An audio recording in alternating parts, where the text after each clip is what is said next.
Hello dear friends, this is Tea Time. Allez, merci à tous de m'accueillir chaleureusement pour ce nouvel épisode du Tea Time. Installez-vous confortablement, j'espère que vos tasses sont prêtes, que votre eau chaude est prête, que les petits gâteaux aussi. Moi je vous cache pas que j'ai déjà bu mon thé.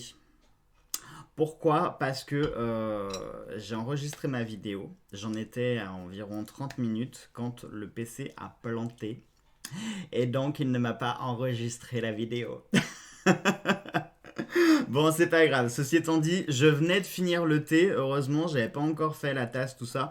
Donc, ça, on se le réserve pour la fin de la vidéo. Ça ne vous empêche pas à vous de vous installer et de siroter tranquillement votre thé ou votre café. Aujourd'hui, le sujet que je vous ai choisi, c'est un sujet qui je trouve est pertinent puisque vous êtes souvent soit à me le mettre dans les commentaires, soit à m'envoyer des mails pour me faire part de vos ressentis, de ce que je pense moi, etc. Donc on va parler aujourd'hui de voyance, au sens large du terme et aussi dans la précision.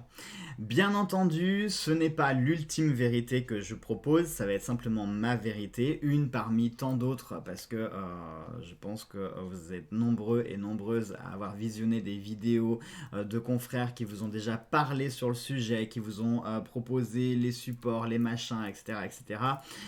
Moi, ce que j'avais envie, c'était de vous le présenter avec ma façon, et surtout dans la transparence, dans l'honnêteté et la sincérité, hein, parce que je crois que dans ce milieu-là, c'est ce qui manque le plus, la sincérité et l'honnêteté.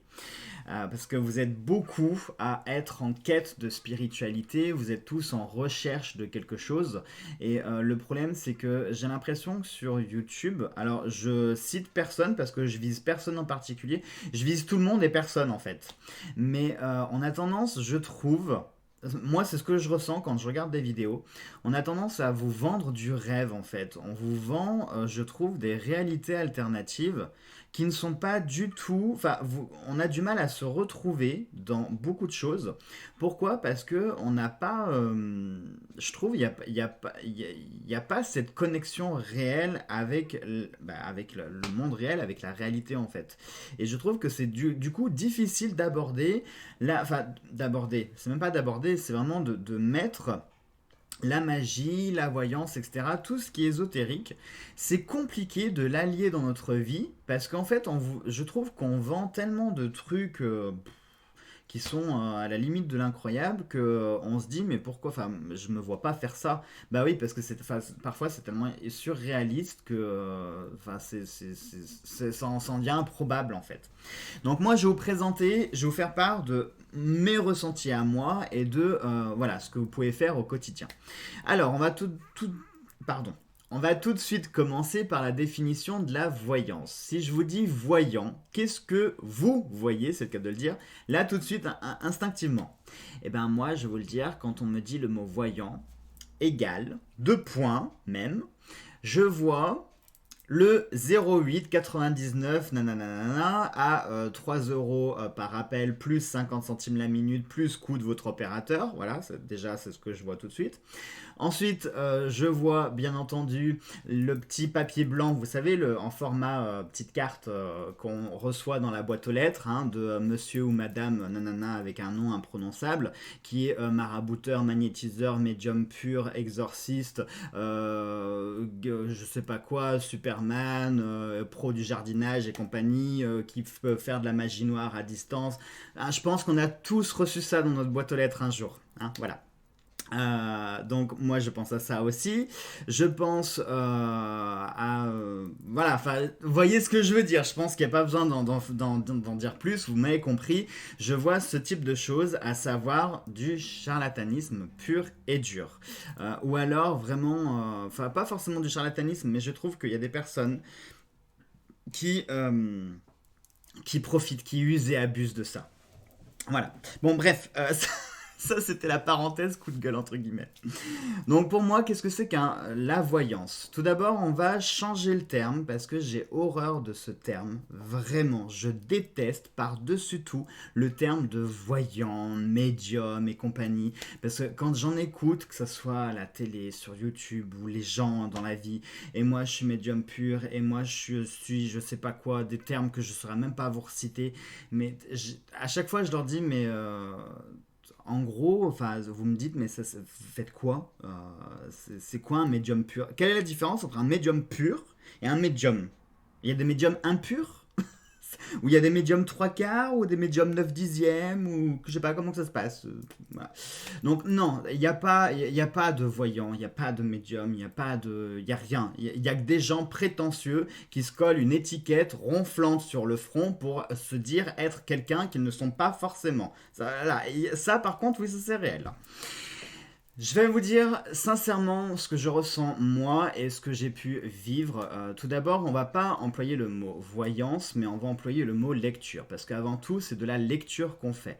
Après tout, on lit les cartes, on lit dans une tasse, on lit dans les feuilles de thé, on lit dans un livre, on lit dans une boule de cristal. On est d'accord, hein, grammaticalement parlant, on emploie bien le mot lire.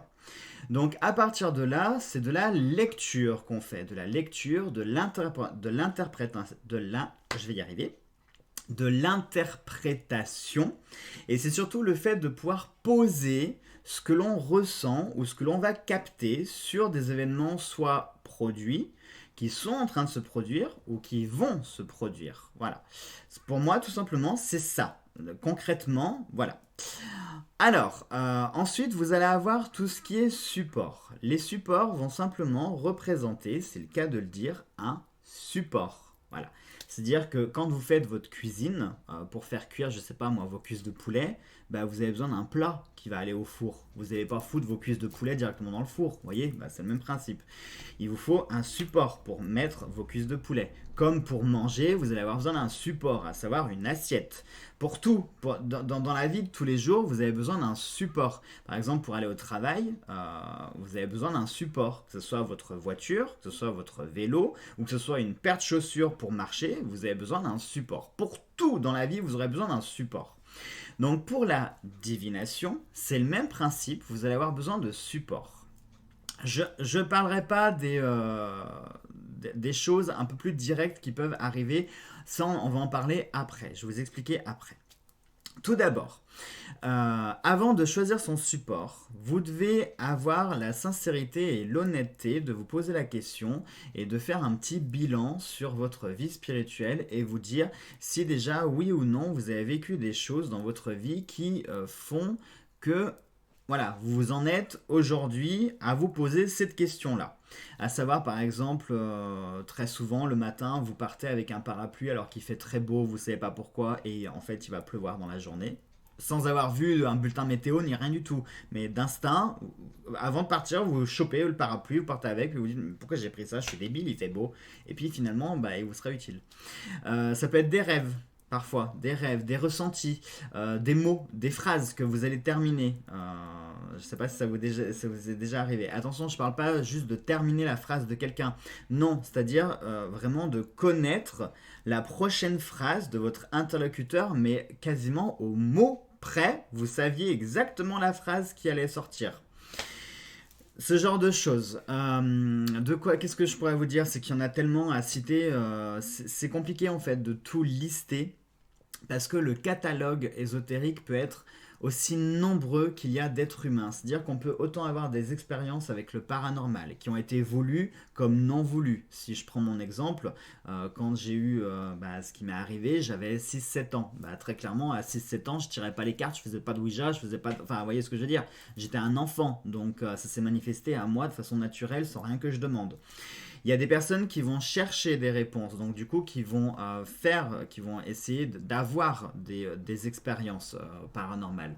Ça peut être mais plein de choses, ça peut être sans parler du côté ésotérique, ça peut être par exemple des expériences avec, pourquoi pas, les extraterrestres.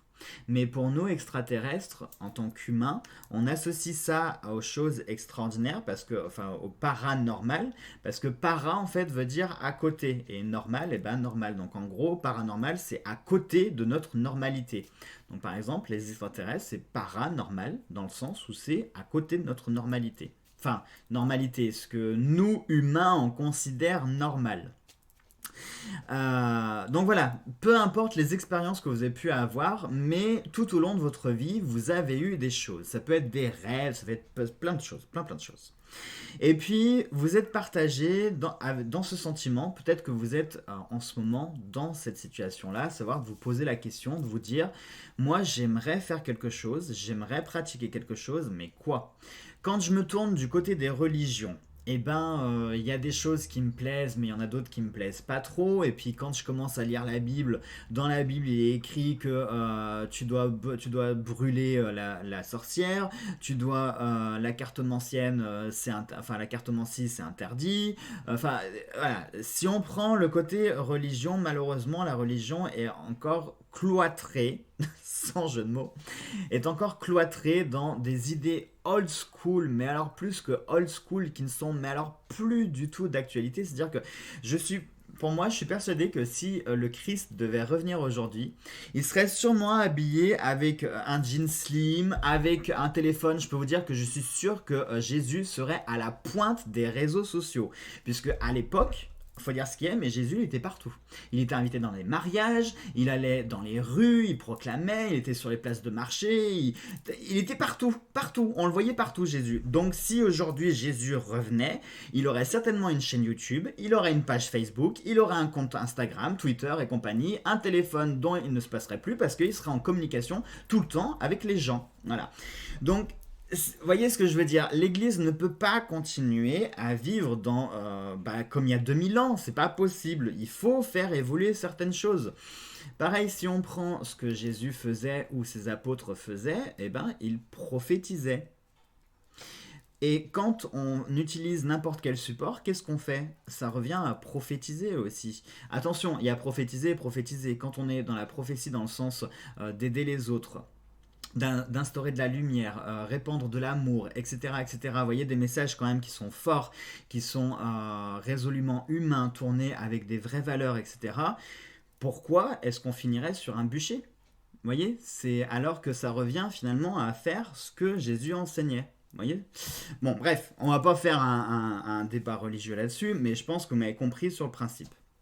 Donc, voilà, vous êtes perdu, vous tournez vers les religions, mais vers toutes les religions confondues. Il y a un moment où ça vous bloque, voilà, il y a des choses qui vous plaisent pas, que ce soit autant catholique, je sais pas moi, protestant, judaïste, je sais plus comment on dit. Bref, toutes les religions confondues. Ensuite, vous avez l'aspect, tous ces mouvements un peu tendance, New Age, yoga, karma, Dalai Lama. Vous voyez ce que je veux dire? Mais tous ces mouvements, voilà, où parce que en ce moment on est à fond dans le côté vegan, vert, machin, bidule, les trucs. Donc du coup, ça véhicule de nouvelles tendances spirituelles. Hein. Mais vous ne vous retrouvez pas non plus dans ces tendances spirituelles parce que vous êtes la bonne personne qui a les pieds bien ancrés dans la réalité et qui ne se voit pas se lever à 5h du matin pour se faire 40 minutes de yoga, boire une infusion de racines de je ne sais quoi et manger une salade de graines. Pardon, j'insulte pas les véganes sur ce que je dis, attention qu'on soit bien clair. Simplement quand je dis salade de graines, je connais des personnes qui le matin ne petit déjeunent pas comme les gens entre guillemets normaux. Puisqu'on parle de normal. C'est-à-dire que il n'y a pas de, par exemple, de viennoiserie ou de charcuterie ou de... Oui, parce que oui, moi, à ma table, le petit déjeuner, le matin, il y a de la charcuterie. Oui, allemand, oui. Bref, mais enfin, vous voyez ce que je veux dire, il n'y a pas forcément du jus de fruits ni rien, non, ça va être un mélange de graines bizarroïdes qui, je sais même pas où est-ce qu'on achète ça. D'ailleurs, je sais même pas quel goût ça peut avoir, mais quand je vois la texture, en tout cas, moi, personnellement, manger ça à 6h du matin... Ça ne passerait pas, hein, très clairement. Donc bref, et vous ne vous retrouvez pas là-dedans. Vous êtes du genre à vous lever à 6-7 heures du mat, à avoir un bon café, un bon croissant, une bonne tartine beurrée, et vous voyez pas là, avant de partir, à faire du yoga, à parler au soleil, à faire des invocations à je ne sais qui, à je ne sais quoi. Hein, bon, clairement. Vous, non, vous êtes dans une réalité, donc du coup, vous ne vous retrouvez pas dans la religion, vous ne vous retrouvez pas dans les mouvements modernes, vous vous retrouvez nulle part. Et quand, du coup, vous dites, bah, je vais regarder sur YouTube, sur Internet, mais dès que vous allez commencer à regarder sur YouTube et sur Internet, vous allez tomber sur plein de chaînes, sur plein de choses qui, encore une fois, ne vont pas coller avec vous, ce que vous ressentez. Parce que vous allez piocher des idées chez un, voilà, il y en a un qui vous plaît bien sur certaines idées, mais pas toutes. Donc du coup, vous allez aller voir le voisin qui lui va vous plaire sur les autres points que l'autre ne vous plaisait pas, mais en revanche c'est les d'autres points qui vont pas vous plaire. Et en fait voilà, vous allez piocher comme ça, vous allez faire un puzzle et à la fin vous allez vous retrouver avec une espèce de stéréotype de quelqu'un qui n'existe pas. Tout simplement, parce que très clairement, jamais quelqu'un ne pourra vous plaire à 100%, dans le sens où, même moi, je sais pas, peut-être qu'il y a des idées, si je vous les exposais, vous seriez pas du tout d'accord avec moi.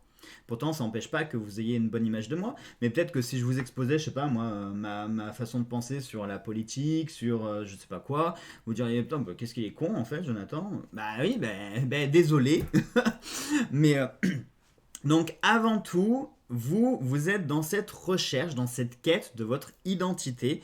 Et ça passe aussi par une identité certes sociale, parce qu'on est tous à se comparer les uns aux autres, à se dire moi mon ventre il est comme ça, machin, et ma lèvre, et ceci, et cela, et j'ai pas de cheveux, et bidule. Et... Bah oui, mais si vous passez votre vie à vous comparer avec d'autres, voilà, déjà le principe c'est de s'accepter tel qu'on est de se dire que là, votre corps est une identité unique, d'accord?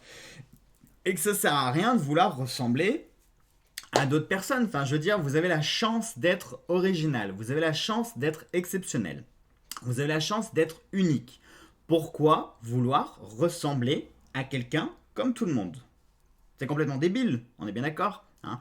Là aussi, c'est pas pour critiquer, mais si vous regardez un petit peu les phénomènes de mode, les nanas, elles se ressemblent toutes, ça fait flipper.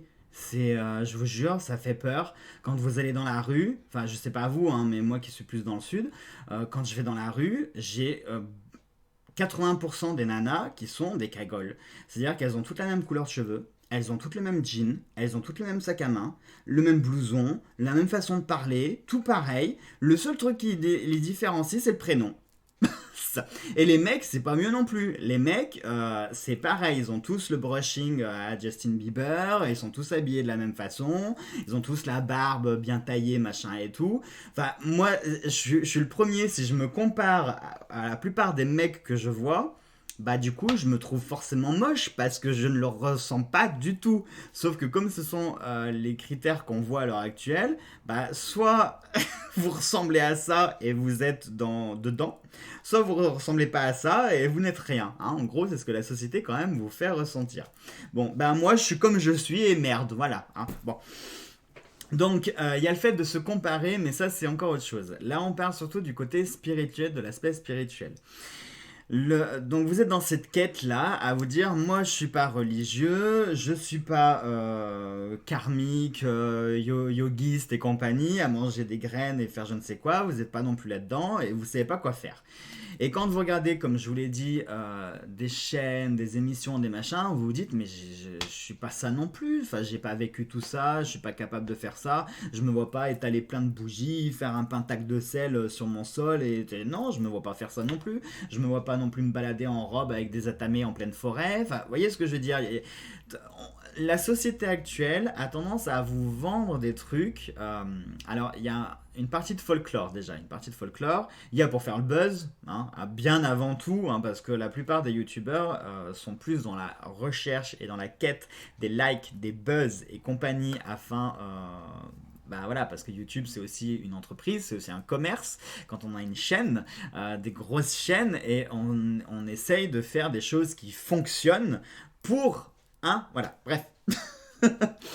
Et donc du coup, on vous vend des choses qui ne sont pas forcément la réalité, qui ne sont pas le reflet de la vraie réalité. Donc vous êtes là à vous dire, ok, moi j'ai vécu ça, j'ai vécu ça, j'ai vécu ça, et qu'est-ce que je peux faire, qu'est-ce que je dois faire, comment est-ce que je peux m'y prendre. Bon, c'est là que j'interviens, parce que j'en suis déjà à 20 minutes de blabla. Avant tout, c'est de vous poser les bonnes questions et de vous dire, de différencier ce qui peut être entre guillemets explicable et ce qui ne l'est pas. Quand je dis explicable, c'est par exemple si vous avez fait un rêve chelou sur, je sais pas moi, sur des esprits, des démons, des fantômes, des je ne sais quoi. Essayez d'analyser déjà si vous n'avez pas vu des films d'horreur récemment ou si vous n'avez pas parlé de ce genre de choses, hein, parce qu'il faut savoir que le cerveau a tendance à conserver dans une espèce de tampon mémoire. Vous savez, c'est comme votre téléphone ou votre PC, il va enregistrer un historique et puis il va garder certains trucs en mémoire. Puis après, cette mémoire, ça s'efface au fur et à mesure. Votre cerveau, c'est le même principe. Ça s'appelle une espèce de tampon mémoire et il va garder en mémoire sur 3-4 jours les trucs les plus marquants que vous ayez pu faire. Et dans la nuit, du coup, comme votre cerveau se met plus ou moins en pause, il va faire ressortir toutes ces choses qui ont été un petit peu marquantes. Donc déjà analysez ça et de vous dire ok non j'ai pas parlé de fantômes, j'ai pas vu de film d'horreur, j'ai pas vu quoi que ce soit, j'ai même pas parlé de ça. Donc du coup pourquoi est-ce que je rêverais d'un truc pareil? Ça peut être valable aussi pour des personnes. Moi, il n'y a pas très longtemps, j'avais rêvé d'Angelina Jolie, alors que je ne l'ai pas vue, enfin, j'ai rien vu la concernant depuis 2-3 semaines, vous voyez. Donc, j'avais pas de raison de rêver d'elle, par exemple. Bon, ça peut être des choses comme ça.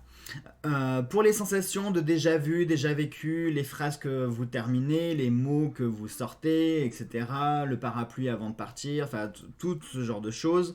Ça aussi, analysez tout bien, à vous dire, est-ce que j'aurais pas, par exemple pour le parapluie, est-ce que sans le faire exprès, j'aurais pas vu hier qu'il allait pleuvoir sur mon téléphone et que du coup, avant de partir, j'ai eu l'instinct de prendre le parapluie. Enfin, vous voyez, voilà, essayez de tout bien analyser. Quand vous ne trouvez pas d'explication logique et rationnelle sur tout ce que vous avez vécu, et là, quand je dis tout ce que vous avez vécu, j'englobe toutes les expériences que vous avez pu vivre, que ce soit paranormales, etc., etc. Toutes les expériences. Là, vous êtes en droit de vous dire, ok, il faut peut-être que je travaille ça, il faut peut-être que j'essaye d'avoir des éléments de réponse ou que je comprenne ce qui m'arrive. Et pour cela, c'est là que vous allez choisir un support pour pouvoir commencer à travailler. Dans les supports, on va rester dans les trucs classiques, hein, on va éviter de lire dans les asperges, dans le pli des fesses et compagnie. On va rester sur des trucs classiques. En support, vous allez avoir bien entendu le plus répandu et le plus facile d'accès, la cartomancie, l'art de lire dans les cartes. Vous allez avoir la bibliomancie. La bibliomancie, c'est le fait de lire dans les livres. Oh, ça, c'est un scoop. Ah bon, Jonathan, on lit dans les livres? Oh, bah, dis donc. Et quand je dis lire dans les livres, vous n'êtes pas obligé d'acheter des livres qui sont spécialisés là-dedans. Hein. Vous pouvez prendre un livre de Jules Verne, de Zola, de n'importe qui, de n'importe quoi, même voir un magazine. Vous ouvrez en fait une page et la première phrase que vos yeux vont accrocher, eh bien, c'est cette phrase-là que vous allez interpréter, tout simplement. Donc la bibliomancie, la kybomancie, l'art divinatoire par les dés, la tasséomancie, l'art divinatoire par les tasses, à savoir feuilles de thé ou café, ou marc de café, la cristallomancie avec la boule de cristal, la radiesthésie, je me disais radiosthésie, un truc qui va pas, la radiesthésie, donc c'est avec le pendule, vous avez la chiromancie avec les lignes de main, bref, en termes de support, je pense que vous devriez trouver votre bonheur, hein. Vous avez le hitching, vous avez les charm casting, vous avez suffisamment de bazar à votre portée pour faire quelque chose. S'il y avait un support que je devais vous recommander, je pense que ça serait les cartes.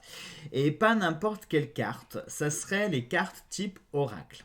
Évitez de partir dans la cartomancie classique. Donc la cartomancie classique, c'est carreau, pique, trèfle, etc. Parce que concrètement, si là je vous montre un 10 de cœur ou un 7 de pique, vous allez répondre quoi? Je vous dis, tiens, qu'est-ce que tu vois là? Ça te fait penser à quoi? Mais je sais pas, un 10 de cœur... Je sais pas, 10 cœurs, 10 personnes, enfin vous voyez, ça va être compliqué. Hein, Pareil, si je vous montre aussi certains jeux type Tarot de Marseille. Tarot de Marseille, ça reprend un jeu de cartes à jouer classique, c'est-à-dire enlever les arcanes majeures, vous vous retrouvez avec un tarot, tout ce qu'il y a de plus classique. Hein. On sort le tapis, on sort les pions, et c'est bon, en avant Guingamp, c'est un tarot, quoi. Donc là aussi, ça vous parlera pas. Après, vous avez l'option des Rider-Waite. Mais personnellement, si je parle pour moi, et je pense qu'il y en a beaucoup qui sont comme ça, et on va être honnête, soyons sincères et honnêtes, s'il vous plaît. Même les tarots type Rider-Waite, je n'arrive absolument à rien à en extraire. Mais quand je dis rien, c'est rien du tout. Vraiment rien. Parce que il faut quand même une base, il faut un minimum de connaissances. Par exemple, savoir la famille d'épée, de quoi ça parle. La famille des deniers, de quoi ça parle. La famille des coupes, la famille des bâtons, de quoi ça parle. Vous voyez? Parce que même sur un Rider-Waite qui va être très bien fait, on va retrouver, enfin, on va avoir certes des situations, mais je veux dire, par exemple, vous prenez le 3 de bâton, vous allez avoir une personne qui va être entourée de 3 bâtons. Ouais, bah oui, on a une situation par rapport à 3 bâtons dessinés sur une carte. Là, on a une mini-scène. Mais enfin, quelqu'un qui est entouré de 3 bâtons, moi, ça me parle pas plus que ça non plus. Hein, voilà. Donc, on va être honnête, les tarots, il faut quand même un minimum de connaissances et de base sur, voilà, pour travailler avec. Donc ça peut représenter un côté un peu rébarbatif et lourd et surtout, encore une fois, qui vous restreint. C'est-à-dire, hein, je vous rappelle, vous êtes cette personne qui se lève à 6h du matin avec son bon café, son croissant, sa tartine beurrée et qui n'a pas envie de se prendre la tête, qui a envie de débuter sans se prendre le chou. Parce que avant tout, pour moi, la sensibilité que l'on a, on n'a pas à se prendre la tête, on n'a pas besoin d'étudier des choses, c'est-à-dire que quand on est, entre guillemets, oracle, pour moi, oracle, c'est beaucoup plus joli que voyant. Déjà, oracle, il y a un côté un peu plus solennel et un peu plus, comment on pourrait dire, un peu plus spirituel. Parce que l'oracle, tout de suite, on voit la Pythie qui est dans sa caverne, hein, un truc très mystérieux. Vous avez l'empereur romain qui arrive, et puis vous êtes comme ça dans vos fumerolles et tout. Vous voyez, il y a un côté déjà plus mystérieux que voyant 0899, hein, on est d'accord. Donc déjà, s'il y avait un terme sous lequel, un dénominatif sur lequel il faudrait se présenter, ce serait oracle, qui serait beaucoup plus joli, je trouve, et qui correspond mieux aussi. Bon, un oracle, il fait pas une école d'oracle. C'est-à-dire, soit vous avez la sensibilité, soit vous ne l'avez pas. Et quand je dis vous ne l'avez pas, c'est dans le sens que tout le monde possède plus ou moins un potentiel. Simplement, en fonction de ce que vous avez vécu, en fonction de votre personnalité et en fonction de votre vie qui a suivi, soit votre sensibilité va être un peu plus exacerbée, soit au contraire, elle sera à zéro. Pardon, c'est le thé, ça me... Puis le fait de parler. Bon, ça, on n'en parlera pas, on s'en fiche. Donc, je vous dis, il n'y a pas d'école sur l'oracle, c'est-à-dire que soit vous l'avez en vous, c'est inné, soit vous ne l'avez pas. C'est aussi simple que ça. C'est comme quelqu'un qui sait dessiner et quelqu'un qui ne sait pas dessiner. Bon, ben, on va pas faire un scandale. Vous savez pas dessiner, vous savez pas dessiner. Il y en a qui savent dessiner, ben voilà. Il y en a qui sont nés pour être acteurs. Vous, ben, vous l'êtes pas, ben, c'est comme ça. Il y en a qui adorent passer des heures dans une salle de sport parce que le sport, c'est leur truc. Vous faites 2 pompes, vous en avez déjà marre. Vous voyez, bon, ben, chacun son truc, j'ai envie de dire. C'est pour ça qu'il ne faut pas se focaliser. Soit c'est votre truc, soit ça ne l'est pas, tout simplement. Bon, on en est à vous avez vécu des choses et en plus c'est votre truc et vous cherchez des réponses. Donc là vous commencez à potasser un petit peu tous les supports qui existent sur le marché. Je viens de vous en livrer plusieurs et là vous allez faire un petit peu un choix. Alors la boule de cristal c'est un peu compliqué. Pourquoi? Parce que la boule de cristal, il faut vraiment focaliser son attention sur la boule de cristal. C'est-à-dire, c'est pas la boule de cristal qui vous fournit la vision, mais la boule de cristal va vous servir en fait d'entonnoir pour faire le tri, pour faire le vide dans votre cerveau afin de pouvoir canaliser et capter vraiment et extraire l'information que vous cherchez, voilà, ou que la personne qui vous consulte recherche. Donc, boule de cristal, un peu compliqué. Le pendule, si on a un brin de Parkinson, c'est à proscrire parce que le pendule faut vraiment faut être à la fois bien détendu, être souple, hein, faut pas être rigide parce que plus vous allez vous dire faut pas que je bouge et plus au contraire vous allez trembler. Donc faut être à la fois très souple, très détendu et en même temps il faut canaliser une énergie. Donc pendule pour débuter c'est peut-être un petit peu compliqué aussi. Vous avez les lignes de la main. Lignes de la main, c'est pareil. Si je vous montre ma main, qu'est-ce que vous me dites là tout de suite? Il va vous falloir un minimum de connaissances. Donc, qui dit minimum de connaissances, dit qu'il va falloir étudier certains livres, hein, ou des sites internet et compagnie. Donc, ça devient encore chiant. Qu'est-ce qu'on va avoir? On va avoir les runes. Bah, les runes, c'est joli, c'est celtique, c'est le folklore. Mais c'est chiant parce que si je vous montre ça, bah ouais, c'est un sablier. Alors je sais pas, un sablier, ça parle du temps? Non, ça parle pas du tout. Voilà. Donc les runes, ça inclut encore de potasser un minimum de connaissances. Donc chiant, on oublie. C'est toujours pour débuter, hein, qu'on soit d'accord. Ensuite, qu'est-ce qu'on va avoir? Ce qui est bien, les charms, tiens, les charms, j'ai deux trois cochonneries dans ma boîte à bijoux, des trucs que j'utilise pas, et tiens, et si je m'en faisais un petit oracle sympa, en plus ça m'évoque ça m'évoque ça, etc. Pas mal, pas trop mal.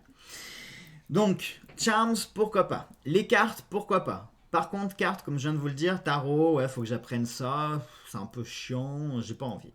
Le normand, tout le monde me parle du le normand, ça a l'air pas mal. Par contre, ok, le normand, il faut que j'apprenne les associations de cartes, il faut que j'apprenne à faire un grand tableau, il faut que ceci, il faut que cela. Next. Attention, je suis pas en train de dire que j'élimine tout. Simplement, là, quand on veut débuter de façon sincère et honnête, je vous dis, moi, ce qu'il faudrait utiliser véritablement pour commencer. Ensuite, vous allez avoir les oracles. Tiens, j'ai vu telle chaîne qui a présenté tel jeu, c'est pas mal, ce jeu il me plaît bien, etc. Pour les oracles, là, j'ai envie de dire, c'est open bar, prenez ce qui vous fait plaisir, prenez ce qui vous fait envie et quelque chose qui vous parle sincèrement et honnêtement. Après, dans les oracles, moi, ce que je vous recommande, c'est des oracles qui soient simples, entre guillemets. Simples dans le sens où vous avez la figure qui apparaît tout de suite sur la carte. Donc, par exemple, l'oracle G, l'oracle manuscrit, le carré fantabuleux, la triade. Et encore la triade, il y a deux, trois trucs un petit peu plus compliqués. Mais la triade, pourquoi pas aussi. Bon, je ne vais pas tous les énumérer parce qu'il y en a beaucoup. Et puis je vais pas faire du placement de produit, mais l'oracle fantabuleux par exemple. Euh, non, blague à part. Prenez des jeux qui vous parlent tout de suite avec une figure qui soit, qui soit direct sur la carte. Parce que si vous prenez des oracles qui sont très riches, très détaillés, très complexes, vous allez vous perdre dans la carte. Vous allez chercher. Et en fait, c'est ça le truc. C'est que les cartes ne sont pas là. Ce n'est pas un outil, les cartes, pour que vous preniez votre loupe. Alors, attends. Là, je crois que je vois une colombe. À quoi ça peut me faire penser? Non, non, non. C'est pas la bonne méthode. Les cartes, comme tout support, c'est un support. C'est-à-dire que vous jetez trois cartes sur votre table et il faut que tout de suite vous ayez un truc qui vous vienne en tête. C'est-à-dire que quand je vous dis tout de suite, c'est pas des mots que vous allez essayer de remettre en place. Non, c'est une phrase complète. C'est genre je vous jette trois cartes et vous me faites une prophétie là d'instinct. Allez, sujet de philo. Tiens, je vous jette trois cartes et vous me faites une phrase de prophétie là tout de suite en 20 secondes. Vous voyez, ça doit venir tout de suite.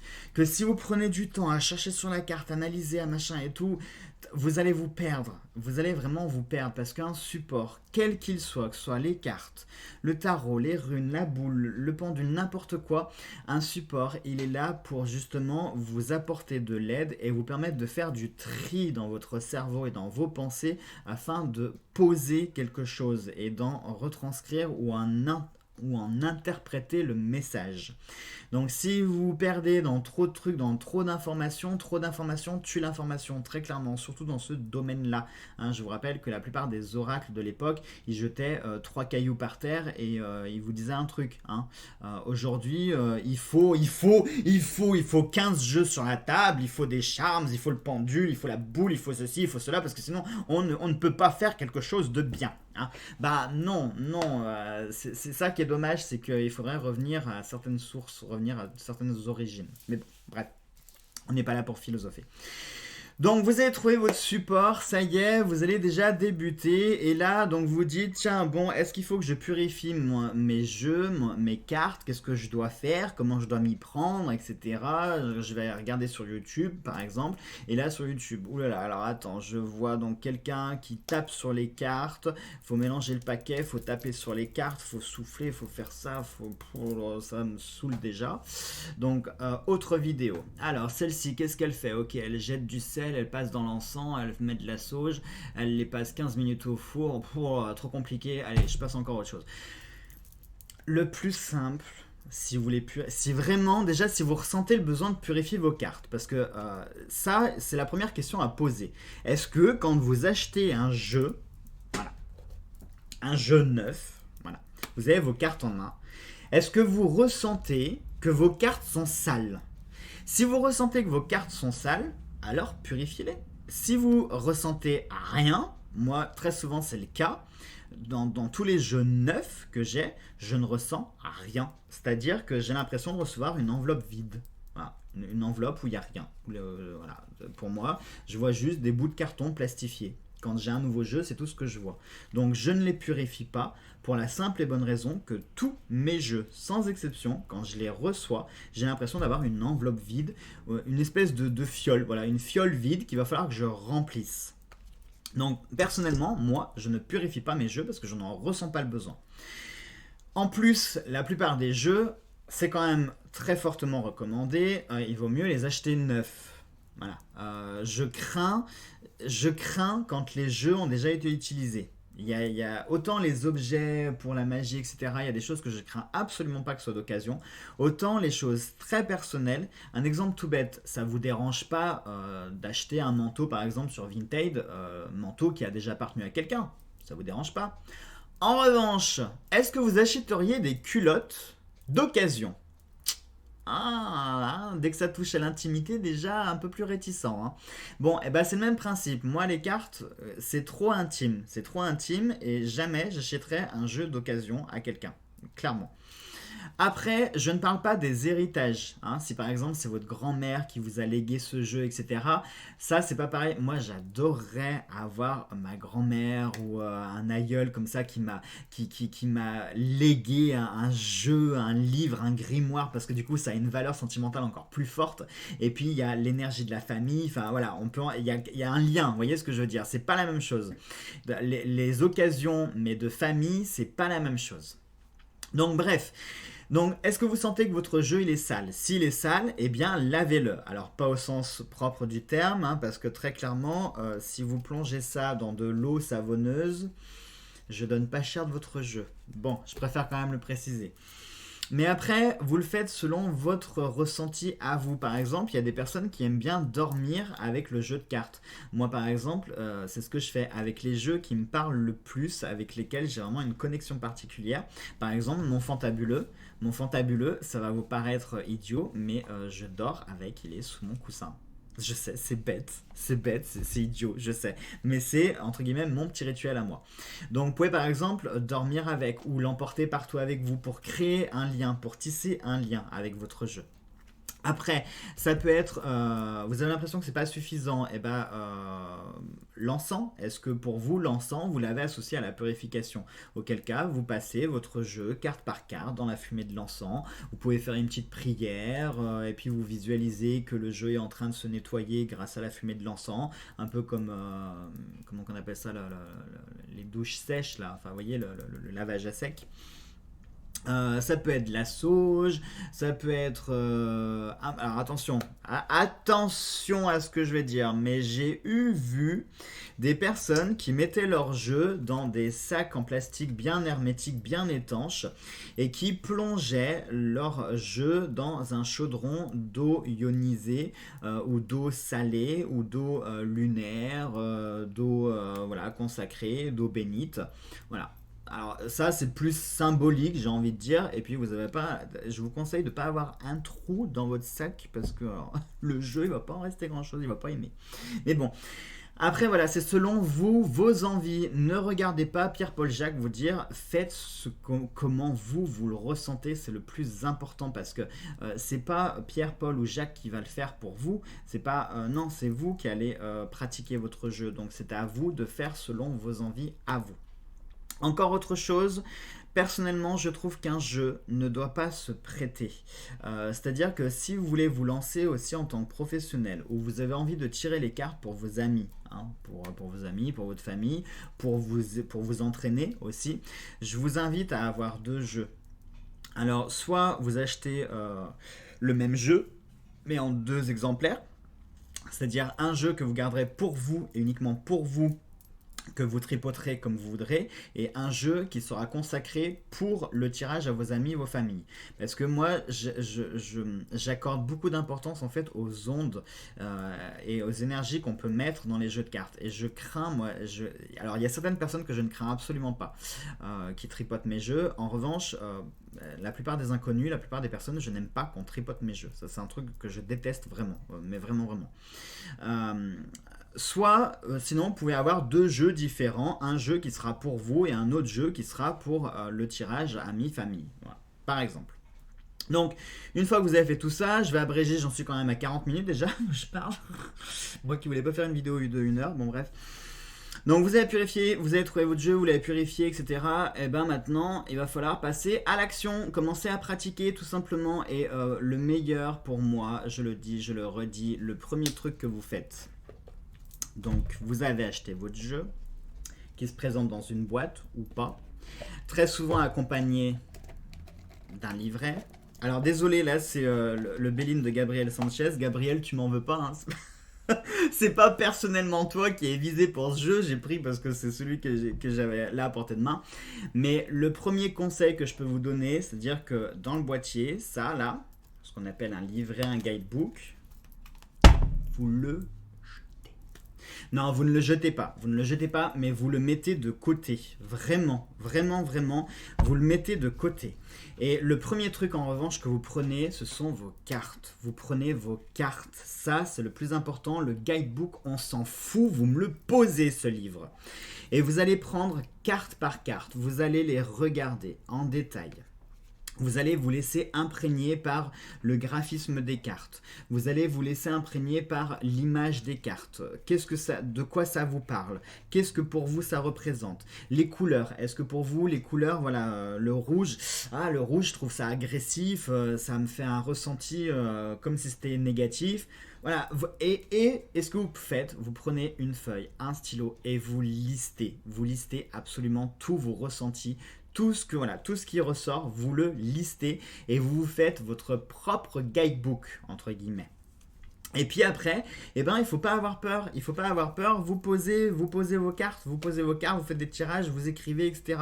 Parce que c'est pareil sur Facebook, si vous saviez le nombre de publications que je vois de personnes qui mettent leur tirage en photo en disant « Vous en pensez quoi ?» Mais on s'en fout de ce qu'on en pense, j'ai envie de vous dire. C'est comme le principe de la tasse, ce qu'on va faire là dans quelques minutes. C'est le même principe, c'est-à-dire que moi, ce que je vais voir dans ce tirage-là ne correspondra pas forcément à ce que vous pourriez ressentir. Donc ne demandez pas de l'aide aux autres, ça ne sert à rien parce que c'est avant tout très personnel. Et c'est à vous de faire un travail personnel. C'est-à-dire que si vous attendez qu'on vous prenne par la main, c'est-à-dire qu'on vous dise, voilà, je te prends par la main, je t'assois, c'est moi qui te bats les cartes, qui te les mélange, qui te les installe, et puis avec le livre, on va travailler ensemble. Non, non, non, non. Par pitié, non. Ayez en tête l'image de cet oracle qui est dans sa grotte, toute seule, qui n'a pas fait Bac+6 spécial tarot oracle. Non, c'est la petite fille de bonne famille qui un jour a eu à péter les plombs parce qu'elle avait trop de vision, elle s'enferme dans une grotte, et puis qu'aujourd'hui elle est en train de mettre en place, voilà, elle fait ses interprétations, elle prophétise. Soyez dans cette optique-là, ne soyez pas dans une démarche scolaire, il faut que j'apprenne les livres, il faut que je ci, il faut que je ça, il faut... Non, et la seule chose qu'il faut que vous fassiez, c'est tout simplement travailler de façon personnelle. C'est tout. C'est tout. Que vous soyez un minimum... il y aurait plein de qualités à dire, mais c'est trop long. La vidéo va être beaucoup trop longue, donc on va s'arrêter là. On va s'arrêter là. Si le sujet vous a plu, ce que je propose, c'est que le prochain Tea Time, à la rigueur, on pourra prendre la suite de ce que je vous disais, et voir après ensemble, voilà, toujours dans cette dynamique-là. Mais je vous le dis, je vous le redis, les amis, le meilleur truc à faire, c'est pas méchant ce que je vous dis, mais c'est de vous débrouiller tout seul en fait. Ne demandez pas conseil à Pierre-Paul Jacques, faites les choses par vous-même en fonction de vos ressentis. Vos rêves, vous n'avez pas besoin de quelqu'un non plus pour les interpréter, vous êtes en capacité de pouvoir les analyser vous-même et d'en tirer les conclusions. Et puis faites-vous un journal, bordel. Faites-vous un journal, c'est-à-dire où vous notez tout ce qui vous semble bizarre, tout ce qui vous semble paranormal, vous le notez et puis vous laissez passer quelques jours, quelques temps, et par exemple, on va dire un exemple tout bête. Imaginons, je sais pas moi, vous avez rêvé que vous perdiez toutes vos dents. Bon, le rêve il vous a tellement traumatisé, vous le notez. Tiens, tel jour, j'ai rêvé que je perdais mes dents. Voilà. Puis vous laissez passer quelques jours, et puis dès qu'il va se présenter quelque chose dans le quotidien, je sais pas moi, une facture qui va arriver, une merde, un problème sur la voiture, vous qui vous faites hospitaliser, n'importe quoi. Hop, telle date, vous le notez, j'ai été hospitalisé. Et puis là, après, vous regarderez, tiens, c'est marrant parce que tel jour, j'ai rêvé que je perdais mes dents. Et comme par hasard, 2 jours après, j'ai été hospitalisé. Et c'est marrant parce que dans mon rêve, je perdais 2 dents. Est-ce que 2 dents, du coup, correspondent au jour et du coup, les dents correspondaient à l'hospitalisation? Vous voyez, après, vous faites vos propres déductions. C'est comme ça que vous avancerez. Pareil pour vos tirages de cartes. Vous faites un tirage de cartes et sur un bout de papier, vous notez tel jour, j'ai fait un tirage, il y a telle carte qui est sortie. Je pense, je ressens, ça me fait penser à ça, ça, ça et ça. Vous laissez passer quelques jours et dès qu'il y a un truc, un événement un peu particulier qui se passe dans votre vie, et vous pourrez vous dire ah tiens c'est marrant parce que dans le tirage il y avait telle carte, moi je l'interprétais comme ça alors qu'effectivement j'aurais pu l'interpréter comme ça. Vous voyez voilà je peux pas mieux vous dire la meilleure école pour vous lancer c'est l'école de la vie et de l'expérience personnelle. Voilà les amis. Allez, bon moi qui voulais pas faire une vidéo d'1 heure, je suis content, ça va, on est à 45 minutes. Donc sur ce, bonne journée les amis. Ah pardon, on n'a pas fait le thé. Bon ça fera une vidéo d'1 heure. Allez, je marque une petite courte pause pour vous changer d'angle et puis faire le bazar avec la tasse. Et je vous retrouve dans un instant, à tout de suite. Allez les amis, on se retrouve pour maintenant l'interprétation de la tasse. Donc comme d'habitude, je vais quand même vous réexpliquer comment il faut faire, il faut procéder parce que comme je l'ai fait hors caméra, parce que j'avais pas envie de mettre du thé de partout, parce que ça aussi c'est le reflet de la réalité, à savoir que quand vous faites de la tasséomancie, vous ne pouvez pas faire les trucs de façon propre s'il vous reste de l'eau dans le fond de la tasse. Tous ceux qui vous vendent quelque chose de propre sont des mythos. Ou alors faut qu'ils me donnent leur recette sur comment faire. Donc vous prenez votre tasse quand elle est, quand il reste les feuilles de thé et qu'il vous reste un fond d'eau dedans. Vous remuez votre tasse, traditionnellement on dit 3 fois. Vous allez placer votre soucoupe sur la tasse et vous renversez votre tasse et vous tapotez. Pareil, on dit traditionnellement 3 fois sur les fesses de la tasse pour égoutter. Et ensuite, vous prenez votre tasse, tout simplement. Bon, ça c'est la version théorique, c'est la version scolaire parce que en pratique quand vous faites ça, vous avez à peu près une chance sur une, environ, pour mettre de l'eau absolument partout quand vous allez retourner votre soucoupe avec la tasse. Bref, donc je vous conseille de faire ça au-dessus d'un évier, ça sera mieux. Ou alors d'une immense serpillière et d'un seau. Allez, une fois que vous avez donc égoutté votre tasse, je vous rappelle qu'on va tout d'abord analyser, on va regarder la tasse dans son ensemble. On ne cherche pas à interpréter quoi que ce soit, on cherche juste à regarder la tasse. Est-ce que c'est plutôt harmonieux? Est-ce que c'est plutôt le bazar? Là, on peut considérer que... Alors, c'est pas le bazar, mais il y a pas mal de choses qui sont sur le fond de la tasse. Pour rappel, l'anse de la tasse représente le consultant. Il y a des personnes qui vont diviser la tasse, partie gauche le passé, partie droite le futur. Bon, ça après, comme je l'ai dit, chacun voit midi à 14h. Moi, je vous donne les choses. Après, vous en faites ce que vous voulez.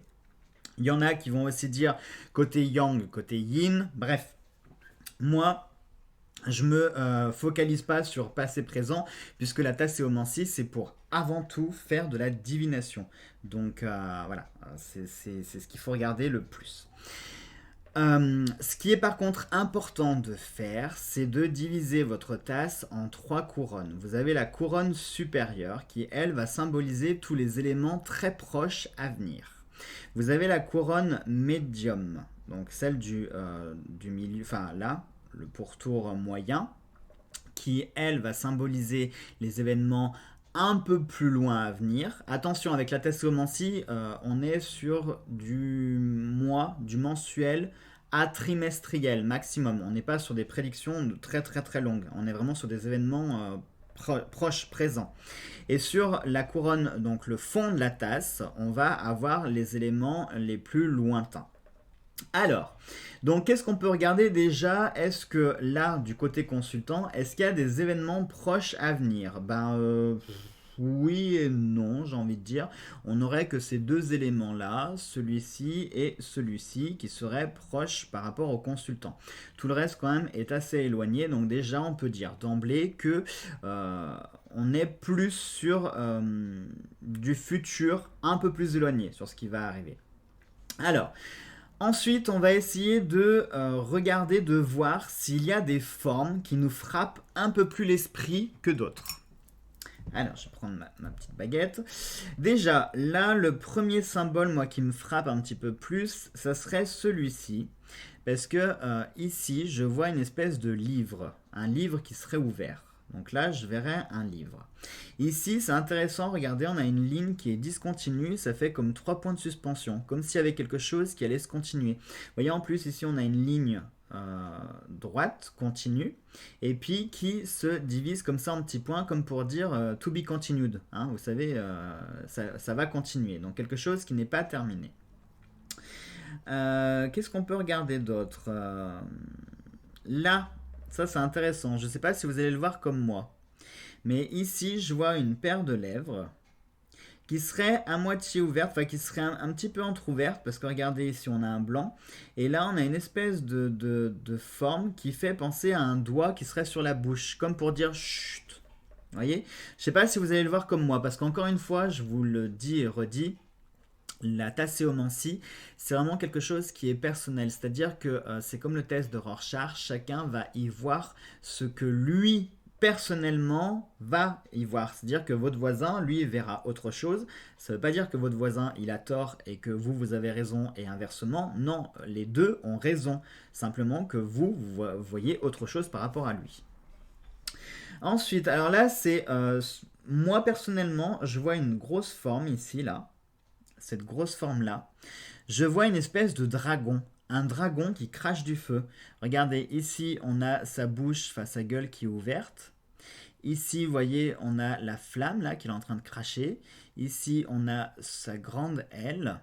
Ici, on a sa queue. Et là, on a ses pattes. Je vois vraiment un dragon en train de cracher du feu. Donc le dragon, ça pourrait être le symbole, par exemple... Alors, avant de passer à l'interprétation, oui, on va finir de lister toutes les formes que l'on peut voir. Ici, je vois un petit zozio. Je ne sais pas si vous allez le voir aussi. Vous voyez, on dirait un petit oiseau qui est en train de s'envoler, qui a pris son envol. Vous voyez, on voit un petit bec ici. Sa petite tête toute ronde avec son aile là. Là, je verrai une espèce de papillon aussi ici, ou un petit insecte. Non, plutôt, alors je sais pas, je vais essayer de vous le zoomer, s'il veut bien me faire le focus. Non, c'est fou, hein, c'est fou.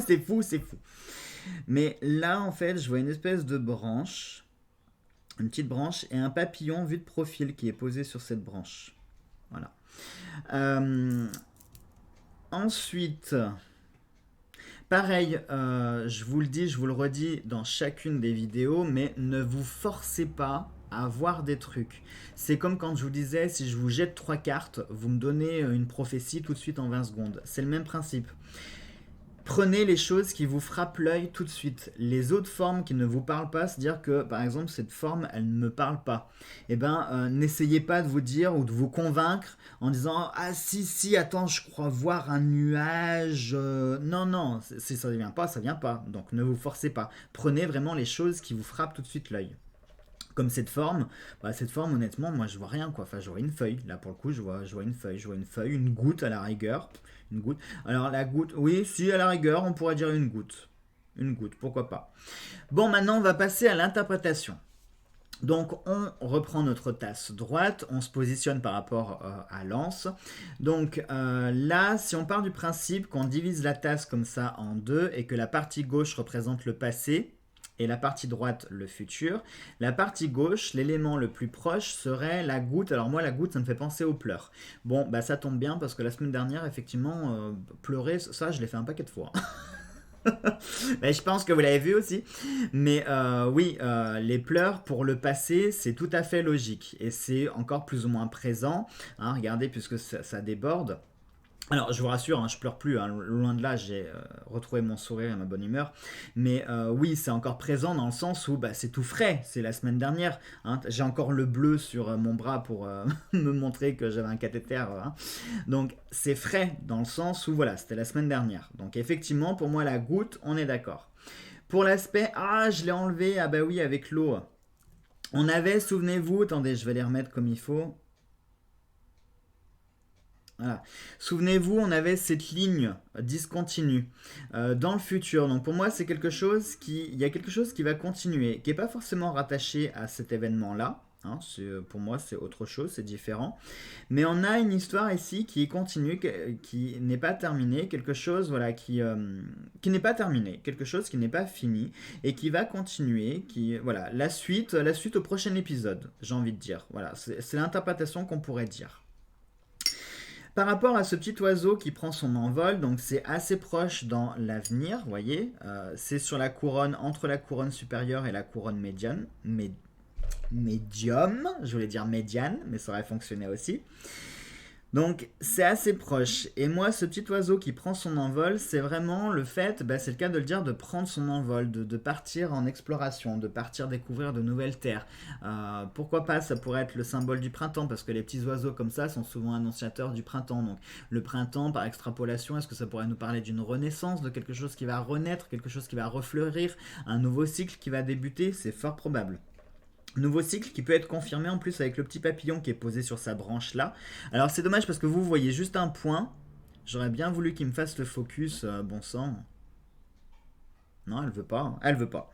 Bon, mais ça fait vraiment une petite branche là. Et puis là, ça fait une aile de papillon qui serait vue de profil.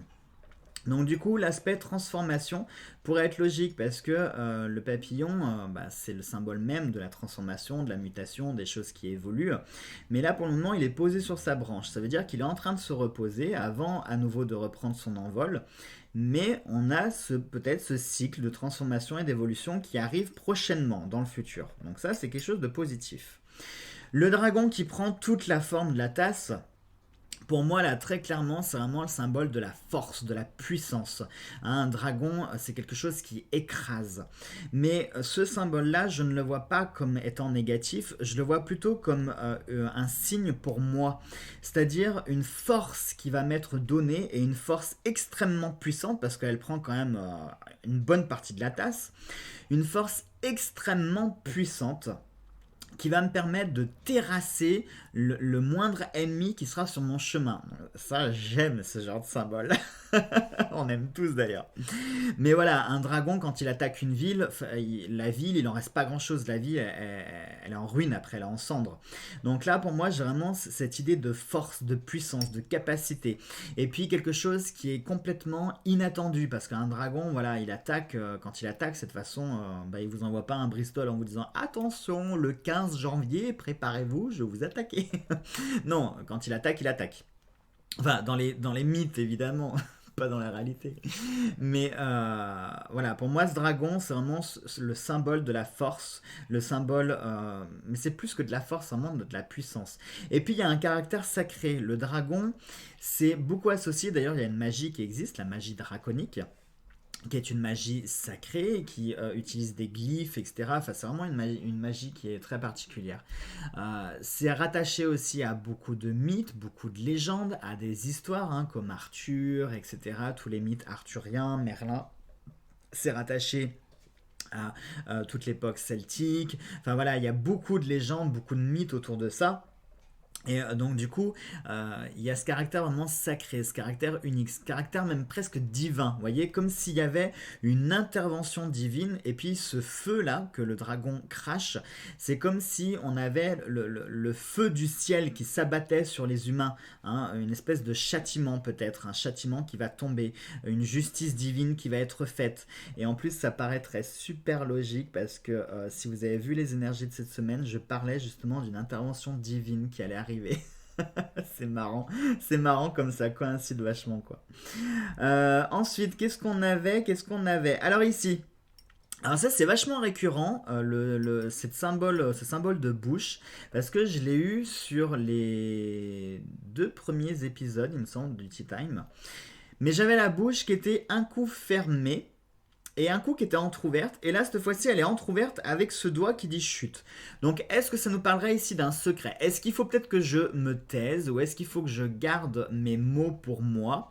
Est-ce que c'est la suite du dragon? À savoir que la justice divine va intervenir, que quelque chose va intervenir pour moi et que moi je n'ai rien à dire. Je n'ai rien à dire, rien à faire. Il faut juste que je fasse preuve de patience parce que quand on vous dit chute, hein, quand on vous met le doigt comme ça sur la bouche et qu'on vous dit chute, très clairement, vous avez le réflexe de vous taire, mais d'attendre. Vous attendez la suite. Oui, d'accord, on m'a dit chute. Pourquoi? Parce qu'on veut parler, parce qu'il faut écouter quelque chose. Donc vous êtes plus à l'écoute, vous êtes attentif, vous êtes patient. Donc est-ce que moi on veut m'attirer l'attention sur le fait de reste calme, sois patient, attends, tu verras avec ce dragon qui arrive parce qu'en plus la bouche est rattachée au dragon. Donc est-ce qu'il faut que j'attende tout simplement le dragon? On a quand même beaucoup de choses ailées entre le dragon, le papillon, le petit oiseau. Donc est-ce qu'ici on me parle peut-être qu'il faut que je prenne les choses avec plus de légèreté? Est-ce qu'il faut que je prenne de la hauteur? Est-ce qu'il faut que je prenne mon envol aussi? Est-ce qu'on me fait comprendre qu'il est temps que je m'élève, que je cesse d'être les pieds dans le même sabot et que je prenne enfin de la hauteur? Ou est-ce qu'on me fait comprendre que je vais prendre de la hauteur? Parce que regardez, c'est crescendo, mais on a le dragon là qui est en bas, le petit oiseau qui est plus haut et le papillon qui est encore plus haut, qui est prêt à sortir de la tasse.